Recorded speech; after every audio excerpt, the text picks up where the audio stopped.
इस सरकार के मंत्री सरदार बलदेव सिंह मोलक जी, मेयर श्रीमती संयुक्ता भाटिया जी, प्रदेश सरकार में मंत्री श्री गिरीश चंद्र यादव जी,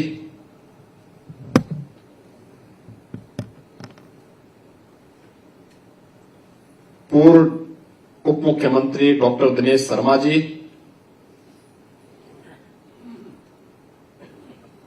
विधान परिषद सदस्य श्री मुकेश शर्मा जी, शीशगंज गुरुद्वारा दिल्ली के मुख्य ग्रंथी ज्ञानी हरनाम सिंह जी, उत्तर प्रदेश अल्पसंख्यक आयोग के सदस्य सरदार प्रविंदर सिंह जी,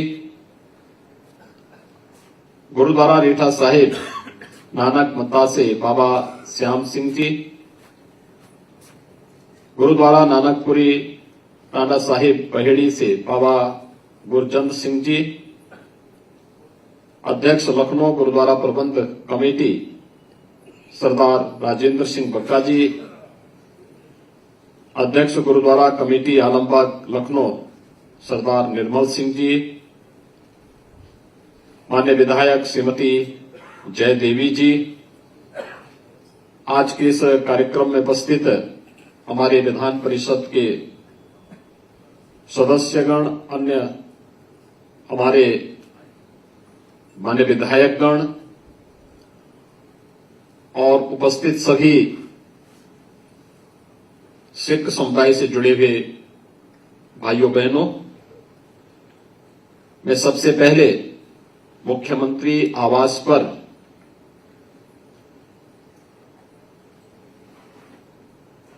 गुरु साहब की यात्रा यहां पर आई है, मैं इसके लिए आप सबका हृदय से अभिनंदन करता हूं।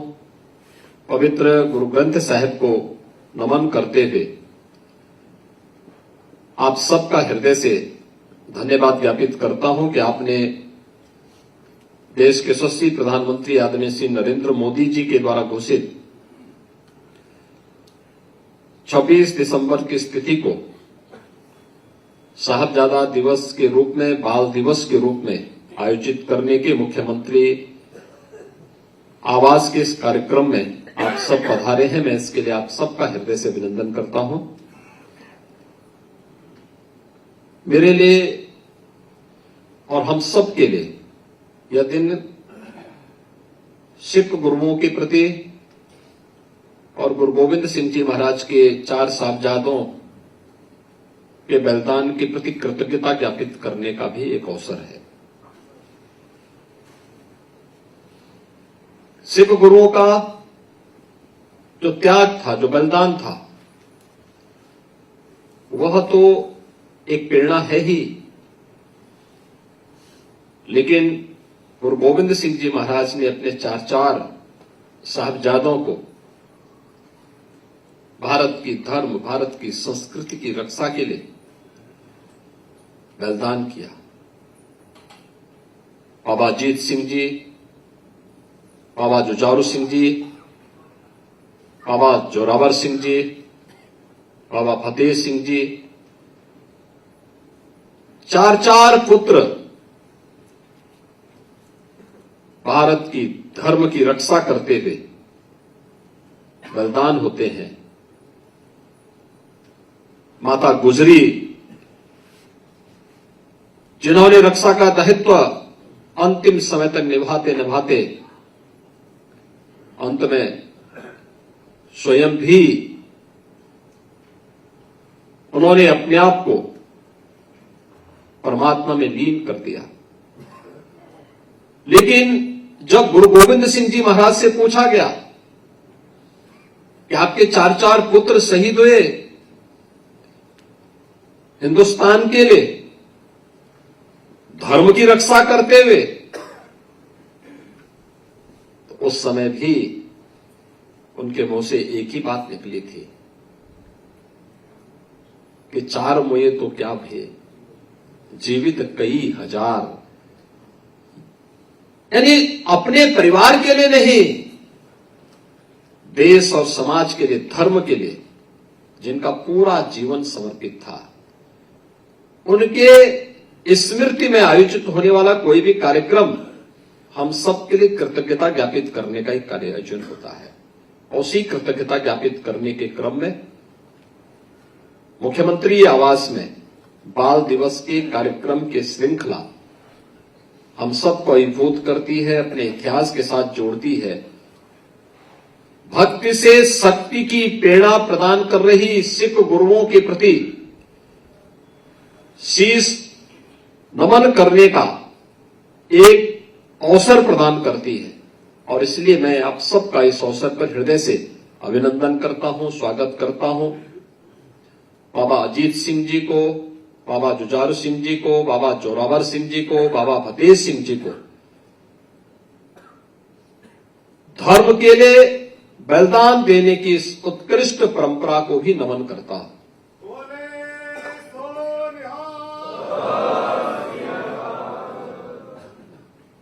मुझे प्रसन्नता है कि भारत के इस गौरवशाली इतिहास को अब पुस्तक में सचित्र उपलब्ध कराने का कार्य भी प्रारंभ हो गया है। मैंने विगत वर्ष भी इस बात का अनुरोध किया था कि हम बताएंगे ही नहीं तो पीढ़ी तो भूल जाएगी, लोग भूल जाएंगे बाबा अजीत सिंह कौन थे,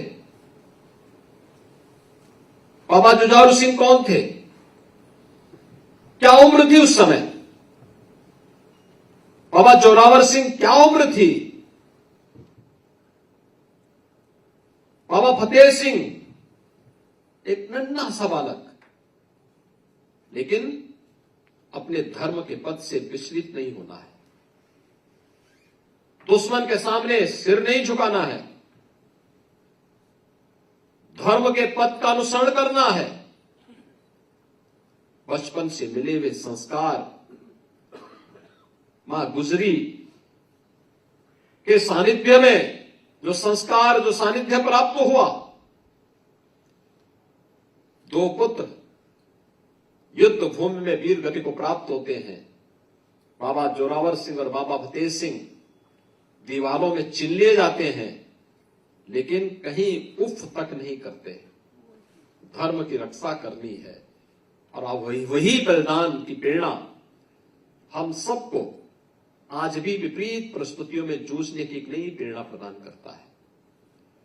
भाइयों बहनों, ये सच है, जब भी हिंदुस्तान के ऊपर संकट आया है, कौन नहीं जानता है कि पश्चिम से आने वाले किसी भी हमले को रोकने के लिए पंजाब हमेशा एक दीवार बनकर के खड़ा होता रहा है। और मैं तो अभी देख रहा था तवांग की घटना को लेकर के 9 दिसंबर के दिन मैंने पूछा, मैंने कभी वहां पे ऐसी स्थितियां थी, कैसे वहां पर भारतीय सेना बहुत चीन पर हावी होगी। तो बताया गया कि वहां पे हमारे सिख रेजिमेंट से जुड़े हुए जवान थे, एक एक जवान 2-2 चीनियों को अपने दबाता था और फिर उनकी कायदे से तोड़ाई करके फिर वहां से भेजता था।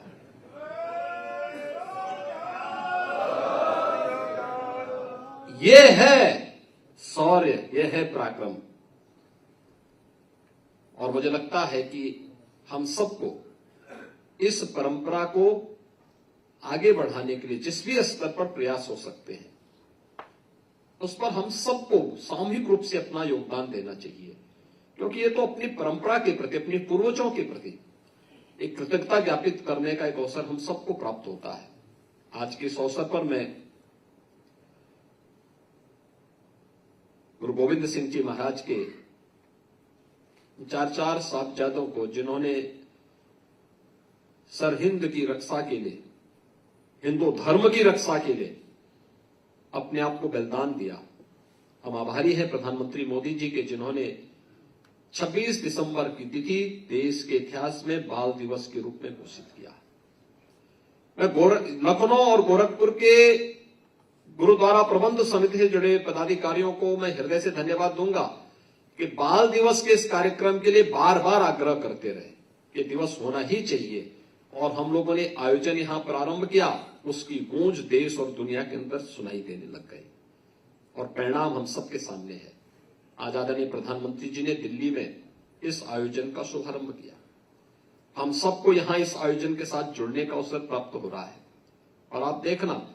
पूरे देश और पूरी दुनिया के अंदर एक होड़ लगेगी कि बाल दिवस का वास्तविक आयोजन कौन सा होगा। वह वही होगा जो साहबजादों के बलिदान दिवस का दिन है, और यही वास्तविक इतिहास है, यही वास्तविक इतिहास भी है, और इस वास्तविक इतिहास के साथ हम सबको जुड़ने का आनंद प्राप्त हो रहा है। मैं एक बार फिर से आप सबको ये हमारा सौभाग्य है। लखनऊ का याह्यागंज गुरुद्वारा तो गुरु तेग बहादुर जी और गुरु गोविंद सिंह जी महाराज की स्मृतियों से जुड़ा हुआ गुरुद्वारा है। उत्तर प्रदेश के अंदर मैंने संस्कृति विभाग से इस बारे में कहा है कि गुरु परंपरा से जुड़े हुए उन गुरुद्वारों को चिन्हित करें, उनकी कनेक्टिविटी को, उनके आसपास के क्षेत्र को सुंदरीकरण और उसके विस्तार के लिए क्या कार्यक्रम बन सकते हैं। हमें एक ठोस कार्य योजना बनानी चाहिए, उस कार्यक्रम को आगे बढ़ाना चाहिए। नगर निगम ने यहां पर पार्क की स्थापना के लिए जो कार्यक्रम किए हैं, उससे जुड़ी हुई जो भी समस्या होगी, सरदार बलदेव सिंह ओरक जी यहां पर हैं, आप उनको एक जिम्मेदारी दें। परविंदर सिंह यहां पर हैं, इनको एक जिम्मेदारी दें, बताएं कि लोग शासन के संज्ञान में सारी चीजों को लें, सारी बाधाएं, कोई भी चीज आज के दिन पर अपनी गुरु परंपरा के प्रति सम्मान व्यक्त करने के लिए, साहबजादों को उनके अनुरूप सम्मान देने के लिए कोई भी चीज बाधा और बैरियर नहीं बन सकती है। उन सभी बाधाओं को दूर करने के लिए हम लोग तैयार हैं, हम लोग हर स्तर पर उसमें सहयोग करने को तैयार हैं। आज यहां पर हम सब गुरु गोविंद सिंह जी महाराज के इन 4 साहबजादों का के प्रति नमन करने के लिए यहां पर उपस्थित हुए हैं। मैं इस अवसर पर प्रदेश शासन की ओर से, प्रदेश की 25 करोड़ जनता की ओर से साहबजादा दिवस के अवसर पर, बाल दिवस के अवसर पर बाबा अजीत सिंह जी को, बाबा जुझारू सिंह जी को, बाबा जोरावर सिंह जी को और बाबा फतेह सिंह जी को एक बार फिर से नमन करते हुए, उत्तर प्रदेश वासियों की ओर से नमन करते हुए, मैं आप सबको इस बात के लिए आश्वस्त करता हूं कि उत्तर प्रदेश सरकार